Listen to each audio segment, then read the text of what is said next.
Very warm welcome to both our usual partners in crime, as well as anyone else joining the usual session of the Performance Management Initiative, as well as anyone watching this on video. We will talk today about a very exciting topic, which I think is on many people's minds. It's what is the impact of data, of AI, of technology on HR practices, and of course in our case especially on performance management. Is it going to enslave human beings? Is it going to liberate us? Are the humans going to stay on top of technology, or is it going to overwhelm us and we will suffer from the consequences? I think it's such a hot and such an exciting topic, so it's a real pleasure to have with us an absolute expert in this field. I didn't even know this existed, Simon, someone who's bringing HR and technology and innovation together. Simon, a very warm welcome to the call. Thank you very much for having me. Wonderful. And Antoinette is going to introduce Simon in a second. I'm just going to say one more thing, which is this is our regular monthly call, as I mentioned, of the Performance Management Transformation Project. It's absolutely pro bono. Our intention is to launch an appeal for new practices and new ideas to make performance management better and make business flourish. If you're interested in this, please have a look at the website. Also, a big invitation. We are partnering with the HR Congress to have a look at the HR Congress website and maybe join us at the HR Congress in Porto if you like. Please get engaged. Please let's together make HR and performance management a tiny little bit better. And with that, I will hand over to Antoinette for a proper introduction of Simon, and then we're going to go into the workshop. Simon is an assistant professor for human resource management and artificial intelligence. So that's the exciting combination that Otti was mentioning at the Institute for High-Tech Business and Entrepreneurship at the University of Twente in the Netherlands. He did his PhD in 2020 at the University of St. Gallen. By now, some people might have guessed that he used to be PhD at my chair.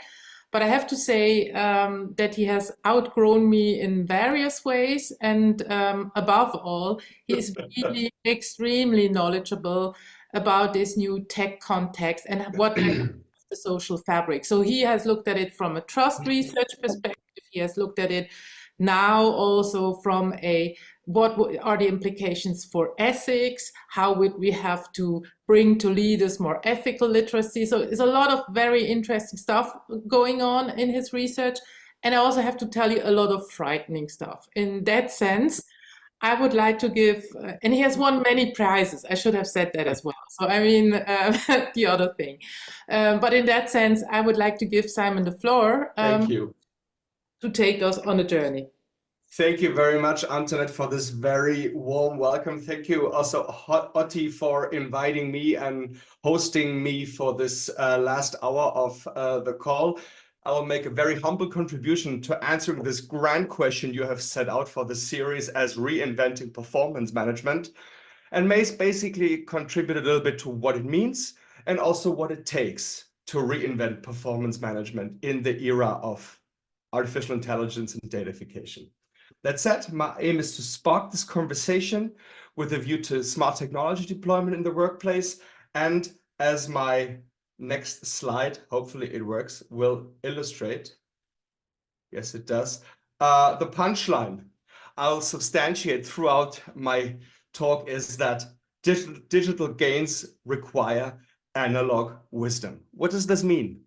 I mean by this that technology itself, for the sake of performance management, is not a panacea, but that such digital gains create a lot of strain and complexity in the first place that need to be met. And they need to be met by two things. The first is the design of the performance management and also the way how it's implemented. And this is where leadership management, leadership mindset, and also the greater philosophy of the organization comes into play.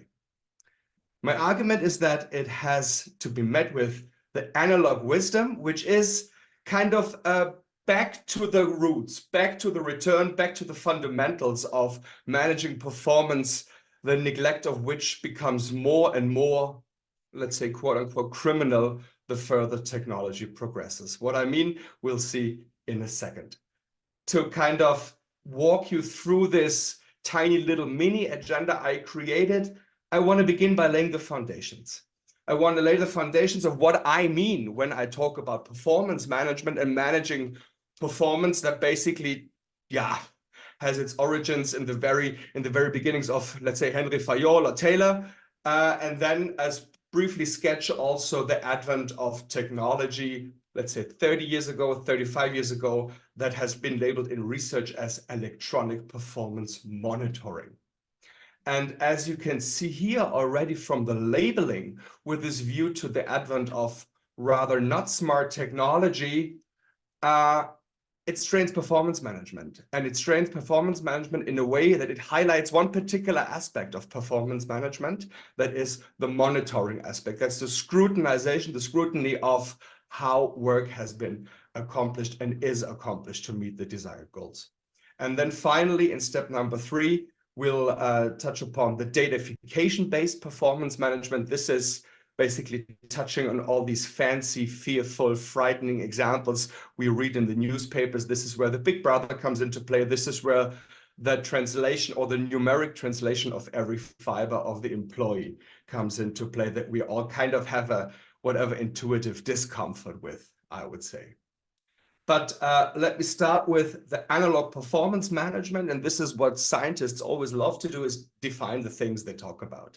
And I chose here a definition of Hermann Aguinis, which at least in management scholarship is one of the very famous, prominent, prevailing authors on this topic. And he defines performance management as a continuous process of identifying, measuring, and developing the performance of individuals and work groups and aligning performance with the strategic goals of the organization. And what we see here is 2 things already that become relevant for our understanding of performance management. That is some operational aspect to it and also some strategic aspect to it. So something horizontal, this is something doing things, performing things, and acting things, and also somewhat aligning things on the vertical level to make sure that the various levels performance incorporates are quote unquote on the same page. I don't think I have to make such a big declaration of love on why performance management is centerpiece to HR management attention, because it's set to improve the performance, it's set to improve the effectiveness, it's also set to benefit the individual in terms of human potential and personal growth, and also from a skill-based perspective, which is particularly viable in the context of technology when it comes to what does the future of work look like, what do the future skills look like that are needed to master the technological transformation, and so on and so forth. Being centerpiece in numbers, I think this is something that also shouldn't be that frightening to anybody in this call, but I always feel this kind of relevant to address this upfront, that centerpiece means 244 hours a year needs to be done by needs to be enacted by a manager to properly, quote unquote, enact performance management, which also translates to 40 hours of an employee annually to make this a good performance management system. And talking about numbers, talking about money, we're talking about 30 million, and this is on average, of course, US dollars budget spent for performance management of a company with 10,000 employees on average, which is, at least from my understanding, a considerable amount of money when we talk about balance sheets and when we talk about how these balance sheets are discussed in the public media these days. So this is something I think that is a worthwhile endeavor. Designing an effective performance management is like searching for the Holy Grail. And as everyone knows, a lot of things can be done right, but equally important, a lot of things can be done at least as equally bad. not only for the organizational performance, but also for the employees. What does this mean from a scholarly and also practitioner perspective when we have a more, let's say, analytical look on performance management? Interestingly, the formula of effective performance management remains to be elusive. This is a prevailing criticism that not only appears in practitioner literature, but also in business practice and in scholarly publications, that basically the more money you make or the more money you put on performance management, eventually, and this is the naive claim, the better performance management and eventually performance should become. The yellow bubble says, it's not clear that performance management leads to more effective organizations. This is just an argument made by the lack of a counterfactual. We don't have companies that don't have performance management, so we don't really know what the marginal contribution of performance management to performance actually is. To the bottom left, the surplus on practical recommendations and shortage on evidence, this becomes clear in all these vivid echo chambers that go around LinkedIn, that go around business breakfasts, that go around in the big 5 consulting companies, that everyone claims to know the best, the only, the most effective way on designing performance management. This is also illustrated, I think, by a Google Ngram analysis on performance management books, but also on the revenue generated by these big 5 consulting agencies in terms of performance management consulting. And finally, performance aggregation is blindly assumed. That's a very interesting point, because when we're talking about this operational level of performance management, so who is the target of these measures? This is usually the individual, or at best, and there it becomes already a little bit tricky and vague, a work group. But eventually we want to increase organizational performance. So what has been doing, or what has been doing in these consulting, and also equally likely in research, we assume that 1 + 1 is 2, but we don't know whether 1 + 1 is 2. It might be even 3, it might be 0, but it might be even also -1. So there's a lot of flaws that are going on in the performance management literature, in the performance management research, and also in these intercepts of more or less evidence-based, let's say, research insights on performance management. So the inevitable and prime question that comes to mind is, yeah, what does it mean to make a good performance management system? And also with a view to technology.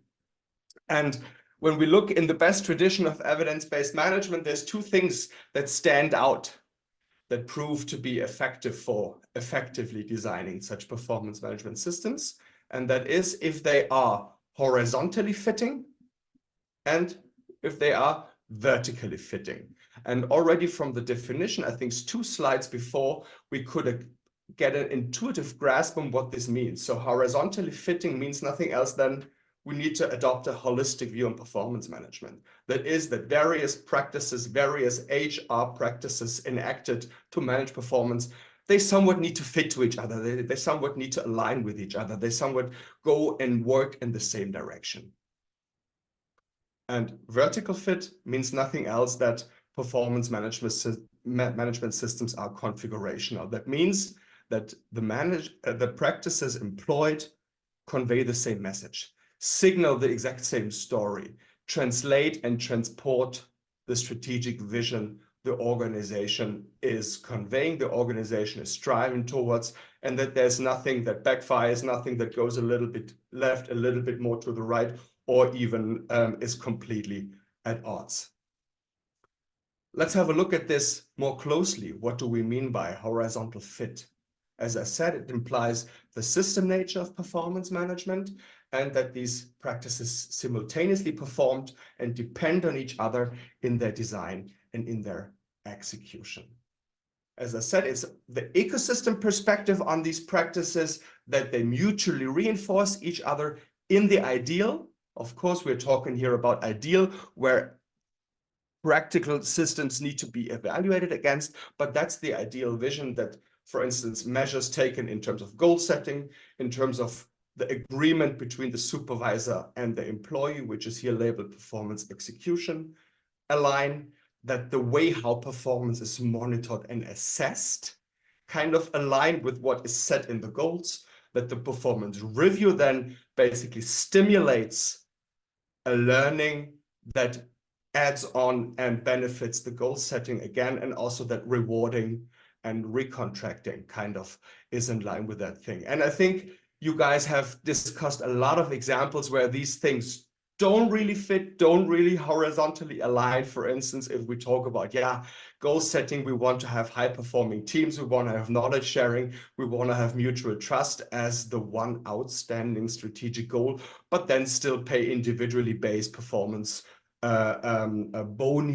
bonuses, or basically incentivize monitoring behavior that is on stars, on who is the brightest talent, who is part of the talent pool, and who is not. So here we see how these things should align, and oftentimes in practice how they don't align from this horizontal perspective. If there's anything urgent you want to discuss, I think it's good practice to, is it good practice to wait until the end, or should we just shoot in? I'm not sure what the modus operandum here is. I think you have to go a little bit further because you're still more in the theory. That's okay. Yeah, no problem. The thing there's, and this is something that I think I spoiled already a lot, that what does the status quo with a view to horizontally fitting performance management practices look like? Most practice concentrates on either performance effect of singular aspects. So there is a hype on rewarding, there's a hype on monitoring, there's a hype on learning and development, but seldomly this holistic view is properly adopted from the management perspective. Also, when it comes to the adding of these effects, we don't really see this 1 + 1 equals 3 logic, but more the 1 equals whatever, 1.5 or 2 logic. What is, in my view, from my reading, never looked at are these nonlinear interactions that are, however, oftentimes at least implicitly assumed, that says, if teams perform well with each other and performance management is well aligned with what the team structure, let's say, affords, that 1 and 1 + 1 could also lead to 4, could also lead to 5. There's these exponential effects or even deadly combinations that are seldomly looked at.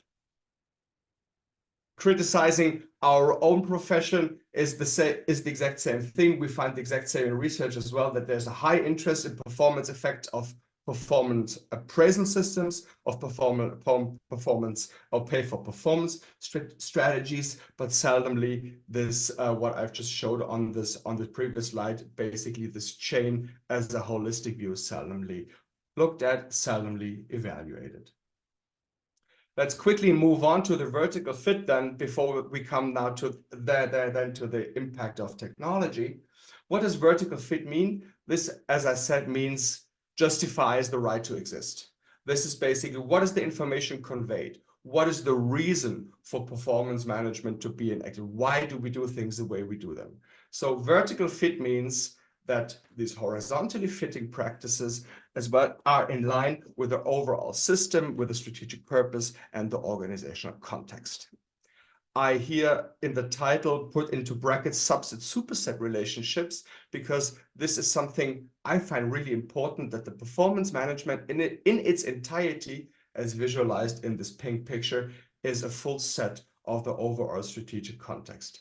However, what we sometimes or oftentimes see is that this kind of flip coins the perspective that the performance management kind of gives sense to the overall strategic context, and that these two entities do not necessarily and fully overlap, but have these interference parts left and right from each other. Also here, a look into the evidence-based practice. What we see here with a view to the vertical fit, we have this naive assumption that individual performance summatively aggregates to organizational performance, and the oversimplification of organizational reality. So we see here clearly the aggregation problem that has been outlined as well, and in my view also, let's say, an mechanistic or an atomistic account on what personality means. So not really the idea that we encounter social beings or social individuals or social humans, but more like this, we can average things out, we can measure things, we find an average value, we can assign an average value to something, and based on this, predict a certain outcome. So what, as of now, when it comes to the intermediate summary, we find, at least my observation is, that performance management is largely a mess. We have a little knowledge on the synergistic interactions of various performance management practices, and likewise, very little knowledge on how HR and organizational performance practices relate with a view to the vertical fit. What becomes increasingly prevalent here is that the executing leaders, so the performance management leaders' knowledge and involvement matters, with a view to, let's say, standards of excellence, designing them, locating them, and defining them, and also with the acknowledgement that these excellence is a process, as a product of, let's say, the inputs that is the idiosyncrasy and human uniqueness plus the social interactions that make up this excellence. What we see, and this is, I can talk more for the research part here, almost no differentiation regarding different organizational purposes and ideal types when it comes to the design and execution of such performance management systems. So for instance, in what ways do they vary when we value a learning organization, or when we value a humanistic workplace, when we value exploration, or even live up to the standards of high reliability organizations. But, and this is the sad account as of now, the performance instruments majorly define the purpose and ideal, and not vice versa. This is again where the subset-superset relationship I was noting earlier comes into play. Set this as the foundation, let's talk about technology now. And as I said, I briefly want to touch upon the electronic performance monitoring part before we go to the datafication-based performance monitoring part. And what we see here is the roots or the advent of technology and performance management lies in the introduction of appropriate technology. What we see here is the introduction of technology that can, for instance, process vast amounts of data in greater speed with almost no fatigue effects, error-free, doesn't get sick, always available, etc., etc. What I've contrasted here on this slide is basically the sophistication level of a pocket calculator that might remind us of the definition of this intuitively fearful big data that is prevalent in the societal discussion. So what we see here as part of big data, the 7 V's, this is basically, at least in my view, nothing else than in parts the capacity as a pocket calculator can also afford in terms of making these calculations based on raw data inputted into this technology. This is just what I want to show now is from my dissertation. I scrutinized the ways how these technologies, these appropriately functioning technologies, impacted the performance management practices. And what we see here is some examples. And I don't want to bore you with reading out all of them, but I just want to highlight, for instance, here top right, Alder and colleagues, internet monitoring, drug testing, background checks are performed as part of the performance management system. Ball 2010 talks about keystrokes analysis as a matter of performance monitoring, telephone call content observation, how your resources are used, how email is used, what kind of websites are open, CCTV camera, RFID chip, GPS, mystery shopping monitoring, psychometric testing, and so on and so forth. Let's do one more example. Alge and Hansen, top bottom left corner, web surfing, internet monitoring, telephone monitoring, video monitoring, GPS monitoring. So what we see here with a view to technology deployment and performance management, these technological impacts highly relate to a high granularity of information, a high visibility, or the generation of a high process visibility of maybe disclosing previously unknown things, and making information available and transparent, hence accessible to everybody. What this means as an intermediate summary as of now is that although we face this more or less not very smart pocket calculator technology, it reinforces very much the singular view. So it challenges this ideal notion of what we believe an effective performance monitoring system or management system can look like. So we touch upon this highly monitoring facet in performance management. And for instance, don't talk about goals anymore. Don't talk that much about the reward anymore. Don't talk that much about learning anymore.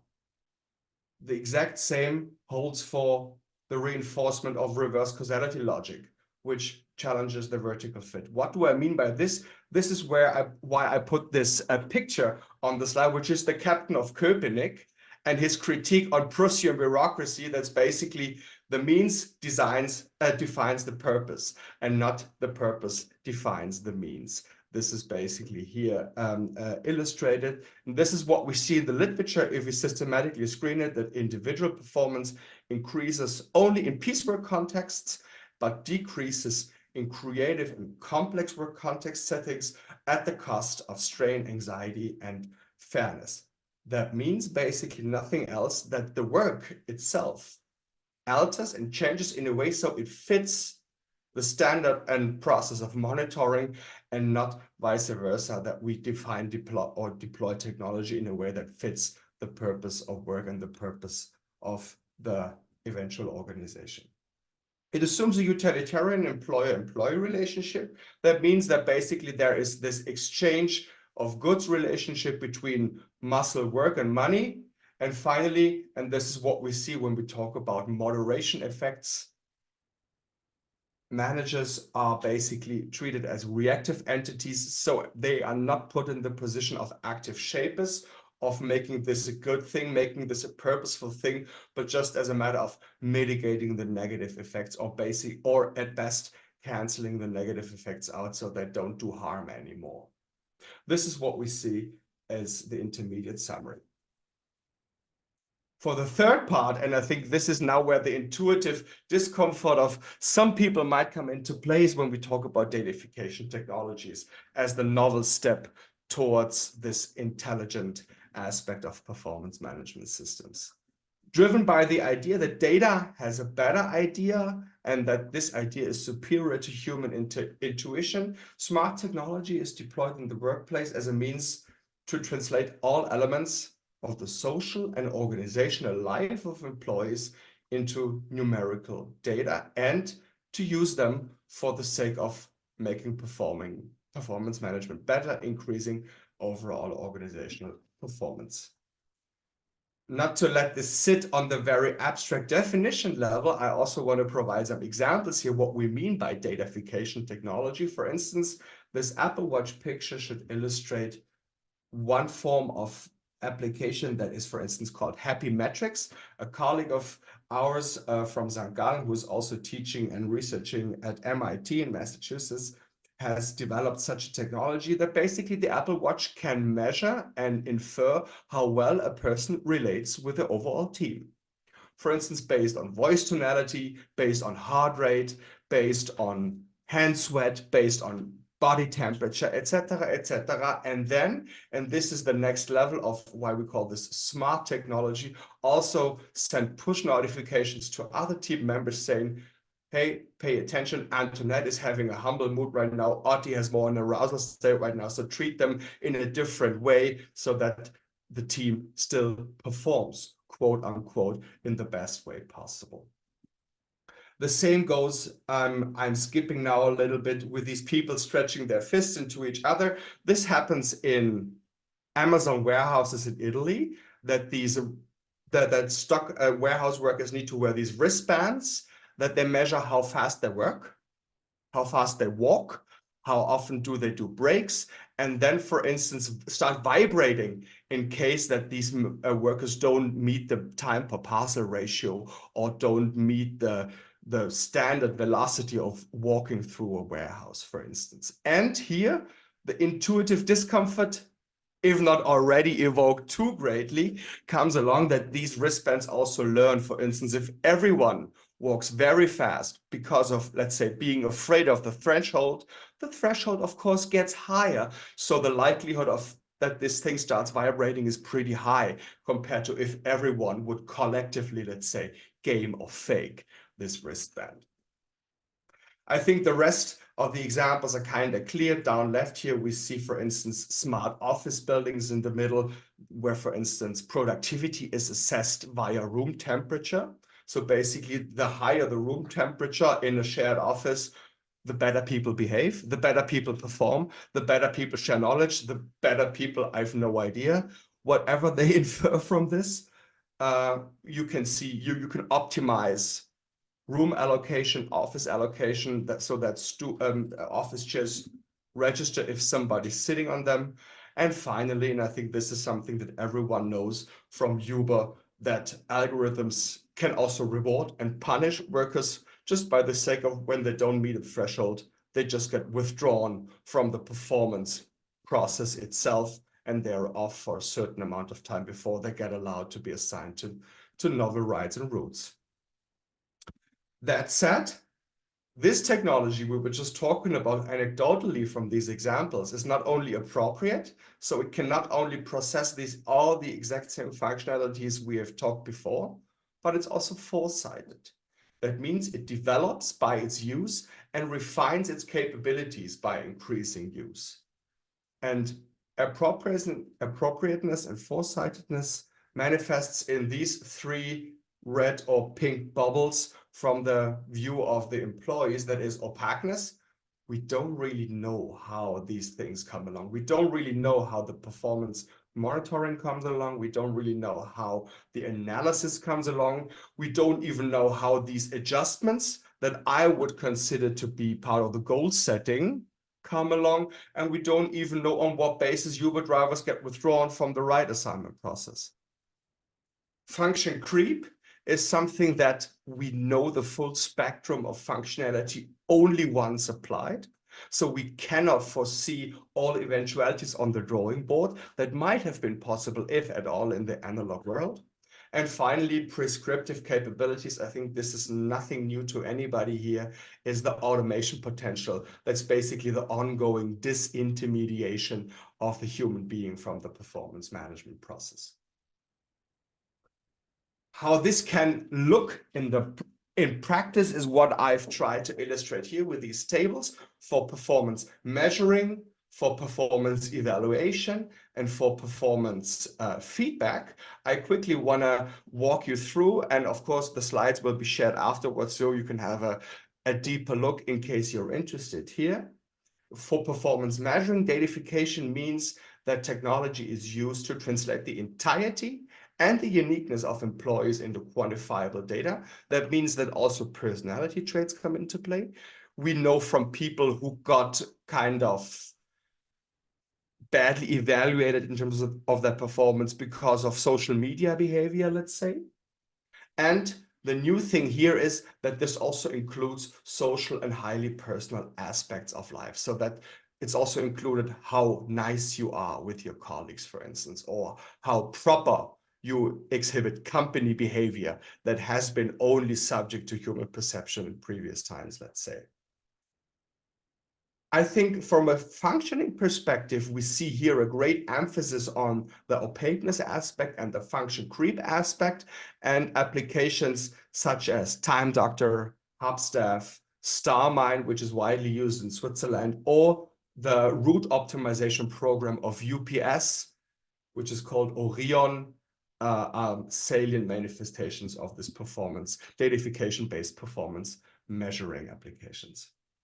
When it comes to the evaluation of performance, of course, very little surprising that technological functioning logics emphasize the function creep and the prescriptive capabilities aspect first and foremost. That is, of course, the automatic or technology-based categorization, interpretation, and recommendation for action based on the technology, and that basically the manager, if at all, becomes only the extended arm of the machine, or the one who needs to take on legal or even moral liability.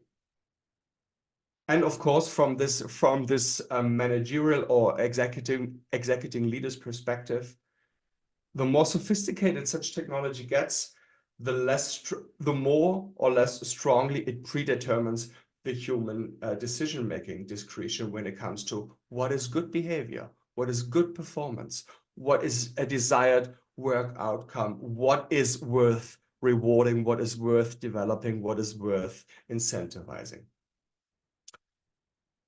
Vivid examples here are SAP SuccessFactors in my view, how I read this technological functioning, the application software called Node or WorkPath. You see here on the very right column other examples such as UCINet, Workday, TrustSphere, Canalize, NodeXL, and so on and so forth. And finally, performance feedback is something that refers first or emphasizes most so the prescriptive capability, so the automation aspect, that feedback is done, evaluated, and performed automatically, almost with no human involvement. That is, that the performance enhancing behavior change in the everyday work environment does not originate from, let's say, sound human moral reasoning anymore, but is something, when we think about what we have agreed somewhat with a view on vertical fit, at least might us get some question marks behind. Examples here, Humu, 15.5, Leapsum, there are other fancy things that is 7Gs, Betterworks, Fuel 50, etc., etc. The most fancy thing that came across my mind is the EMR, CAP analysis and feedback of corporate strategy making, where C-suite managers have been equipped with these EMR hats, where brain activity has been measured in order to evaluate whether corporate decision making and corporate governance could be automated with instant feedback to their way how they communicated, how they made decisions, and how they agreed on certain things in top management team meetings.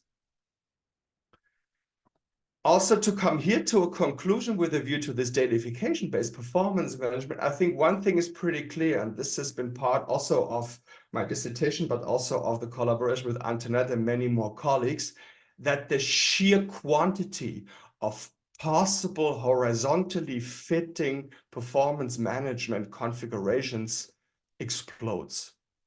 For the sake of illustration, I just pointed here, based on control literature, analog world, 24 possible configurations, already a hustle to make them horizontally fitting. With a view to technology, and of course, I don't want to make you read through this entire framework, the possibility to design such a horizontally fitting system increases by a factor 500 to almost 250,000 of possible configurations that are possible, that are horizontally fitting. But here, and this is the first learning when it comes to database performance management, in my view, not just because it's a fitting logic, it's an efficient combination, it's an efficient fit, it's also a good fit. And this is then where the consideration of vertical fit come into play. As a summary as of now, datafication-based performance management, often non-reactive. People increasingly don't even recognize what's happening, makes it increasingly impossible to separate data collection, data analysis, data interpretation. The more sophisticated these prescriptive capabilities become, is no longer limited to simple activities, what we have maybe observed in the electronic performance monitoring part, but also includes subtle creative and intellectual work. This again gets to a next level when talk about generative AI, and is also, of course, based on ubiquitous computing, that it combines the physical and the, let's say, virtual workspace when it comes to these variables, when it comes to Fitbits, when it comes to the incorporation of manifests of the physical workplace. So what do we do?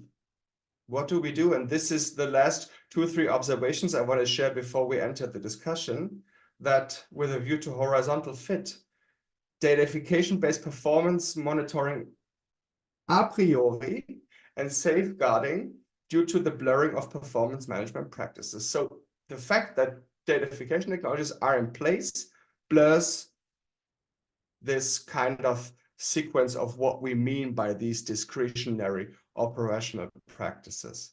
And also, as I've just said, there's a great variety of fitting systems, of fitting combinations, but not just because it's an efficient fit doesn't mean it's a good fit. And with a view to the vertical fit of the performance management system, the determining efficient and good fit will become the token of success for an organization, in my view. And this is something that is the quest where we should invest, in my view, leadership training, leadership development, leadership incentives, in order to be able to make this securing of vertical fit when it comes to defining or choosing of these great variety of horizontally fitting practices, which one serve also the matter of fulfilling the vertical fit condition. This is just something, I think, for the sake of time, I'm not sure, I'm probably over time already. I only want to sketch. What we did here is, very briefly, we did an analysis on what these horizontally fitting designs of performance management could look like. This was done with a study of Antoinette and our colleague Alice Rickert in 2022, where we said, okay, from this entirety of almost 250,000 of possible combinations, what does a horizontally fitting combination look like? And by horizontally fitting combination, we said, okay, with a view to serving the good purpose, with a view to serving a non-exploitative or on the highway to flourishing, we choose trust as the token of success for the value-based design. And what we see here is basically visualized with these stars are 4 different ways of how such a value-based, a trust-based technology design can look like. And what we see here is, for instance, 1A means that if you enable an opt-out, that's indicated by OPT, so that people can withdraw from the system. Part means participation, that people can participate in the use and design of such technology-based performance management systems. And transparency, that people understand what data is gathered and how it's analyzed, serves as a combination of a vertically fitting performance management system with a view, as I said, to trust if we use this as the token for the value-based design solution. The second, and this is now a little bit interesting and tricky, VISIB stands for visibility. This is where we acknowledge for the high granularity, so this intuitive discomfort that I'm surveyed and monitored down to my underpants, so that they are really surveying everything that's possible. So this holistic view of translating every fiber into zeros and ones. That this is can still be part of a horizontally fitting configuration if you let people participate, and this is illustrated by this tiny little wave, if you explicitly forgo automation. So that means that you consciously commit to keeping humans in the loop and have them participate as the final authority of decision making. So yes, you can. And this is, of course, very unsurprisingly, this happens a lot in highly regulated industries where, for instance, you need to report to authorities on a very granular level on behavior, on extra-role behavior, on and off premises, where these things likely occur, that this still can be part of a value-based, horizontally fitting configuration. Again, if you let them participate and explicitly forgo automation. And finally, to A and to B, this means that also automation can be part of a horizontally fitting combination. But then either if you give employees a very sincere opt-out option, that they can withdraw from it without fearing negative consequences.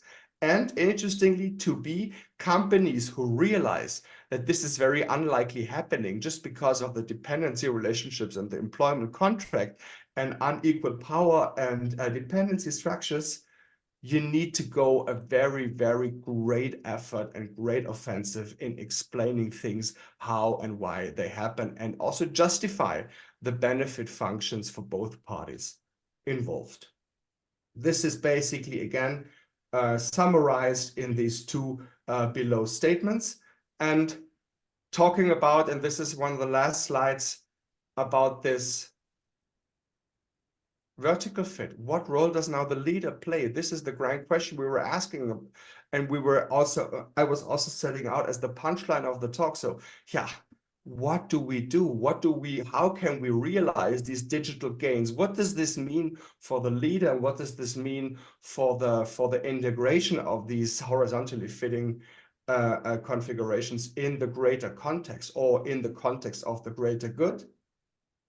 This means that what we have tried to label here, that the design part gets into the background, but that leadership mindset and the way how leaders interact and overrule these configurations, and how they make sense, and how they design these value-based, value-sensitive fitting configurations, how they implement them into practice, into a daily work. This, we would argue, and this is, of course, this is why it's labeled avenues for further thinking, because this is work in progress. And I'm happy also to have Antoinette's thoughts here chipped in, and also, of course, your everyone in this call's thoughts chipped in, where we say, okay, this requires also maybe to say no to things. This is also the capabilities to have a good moral code of conduct, to say this is appropriate, this is inappropriate, this is what we do, this is what we don't do. This is, for instance, recall the intro and my last part of the first, my last observations of the first part here. What does this mean for this libertarian perspective of doing economy, of doing business? Do we want our people to end up as enslaved entities of something we don't have control of? These are questions that need to be answered here. And said this leads me to my overall summary.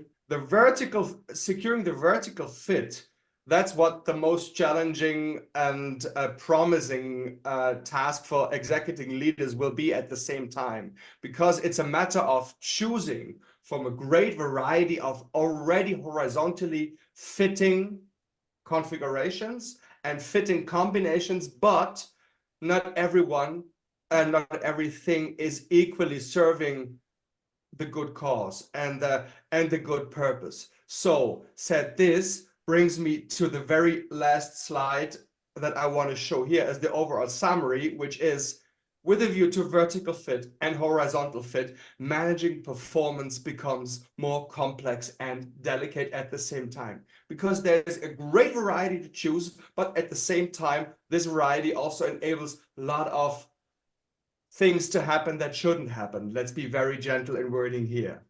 At the same time, with a view to how technology and datafication technology functions from a technological perspective, drawing board strategies are outdated, just because what we have learned from the function creep technological perspective, that the full spectrum of functionality only manifests once applied, cannot make anything foreseeable, but probably a more agile way of experimenting with a view to managing performance is the way forward. Sequentialism of performance management steps is at odds. What does this mean? We mean that by the combination of opaque functioning, function creep technological capabilities, plus the prescription kind of makes goal setting, monitoring, rewarding, and feedback happen almost at the same time and intermingle in a whatever opaque and fuzzy melange of whatever we want to consider as algorithmic output. So the assumption that goal setting precedes the monitoring, so the goal setting informs what is monitored, and that this monitoring informs what has been rewarded, I think, at least reminding us of the example of Italian Amazon warehouses, this logic is outdated. The grand question with a view to vertical fit remains, what is the future role of executing leaders in performance management and in managing performance. We face the disintermediation of managers, mostly because of automation and prescriptive capabilities. Technology does this itself and also radiates in spheres that have been previously subject to human perception only. So what we see is what is left for the human manager and what is left with a view to the digital gains and the practical wisdom as the initial punchline statement. Maybe it's the caring agent. Maybe it's fulfilling the organization's duty of care and mandate of care for people who come to work to serve the strategic purpose. Maybe it's about algorithmic brokerage. That's about negotiating between the human side and the technology side. That involves drawing red lines. That's bargaining compromises. That's about negotiating between various stakeholders on what the concrete and right way forward might look like. This also means algorithmic articulators, as written on this slide. This just basically means explain the things, and to explain the things, leaders should be knowledgeable in what they explain to whatever audience. And finally, sense givers and sense makers remain very viable skills for lifting these digital gains. And this basically means providing a rationale of why things happen the way they happen. With a matter of explaining ex post, that would be the sense making, but also explaining ex ante and anticipating ex ante. This is why should we go that way? Why should we invest in that particular development, as a matter of how should we curate and how should we orchestrate this triad relationship of the human leader, the employee, and the technology, as a matter of jointly accomplishing work where the organization should go to.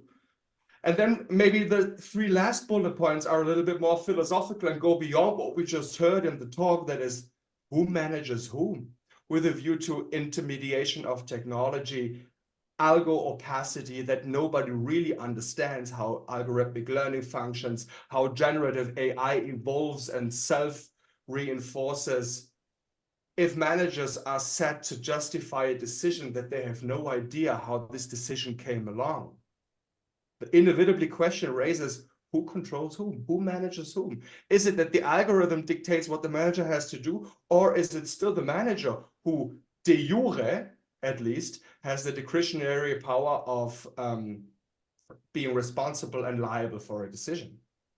Illusion of control, that's basically translated with the sweet poison of monitoring, or the sweet taste of the poison of monitoring, that of course, by just being able to do it, you feel, aye, let's try it.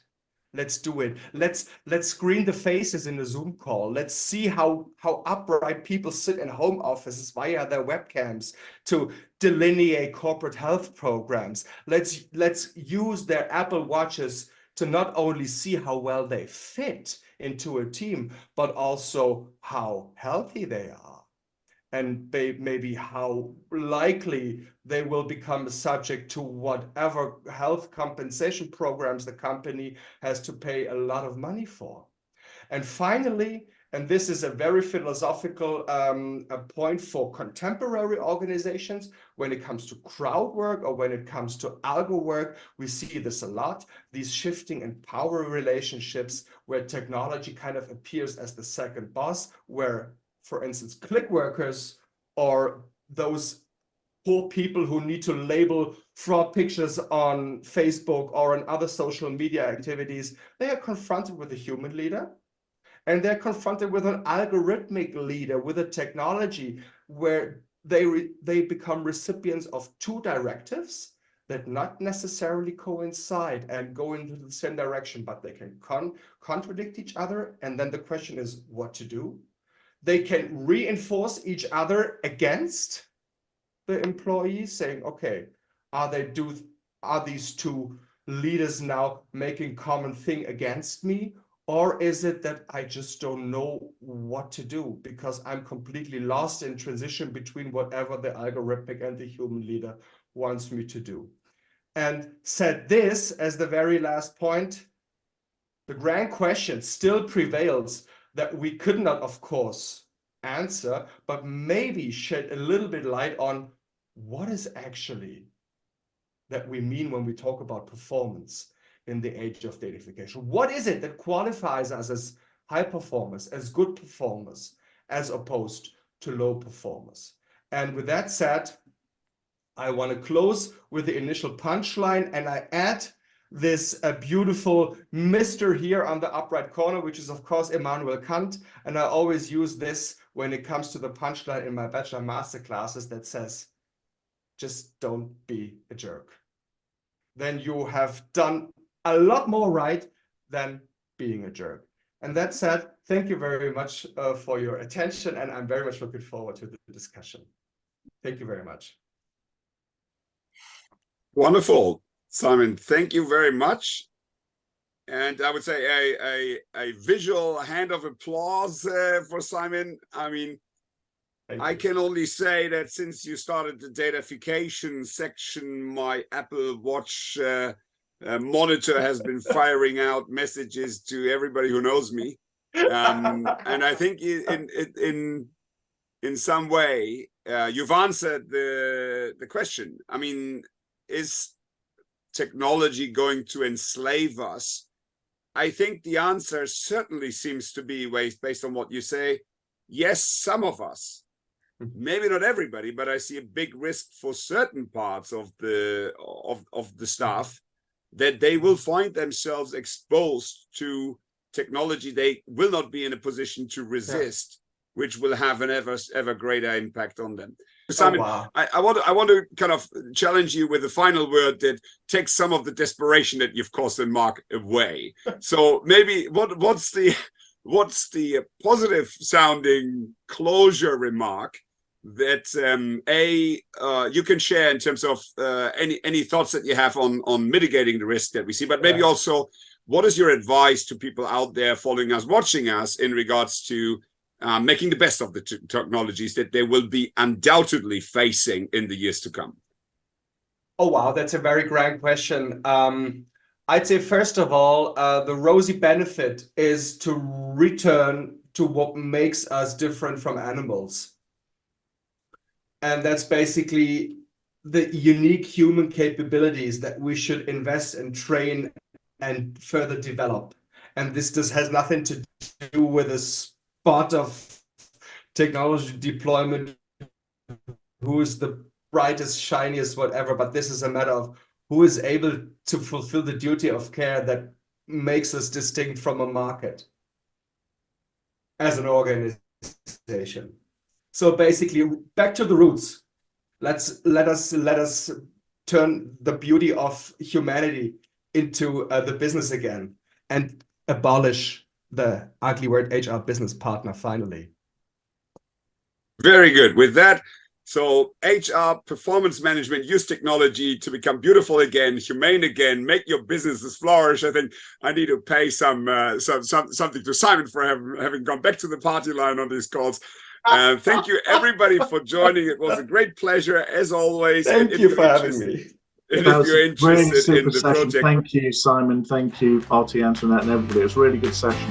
Good session. Thank you, everybody, and speak to you all soon. Take good care. Bye-bye.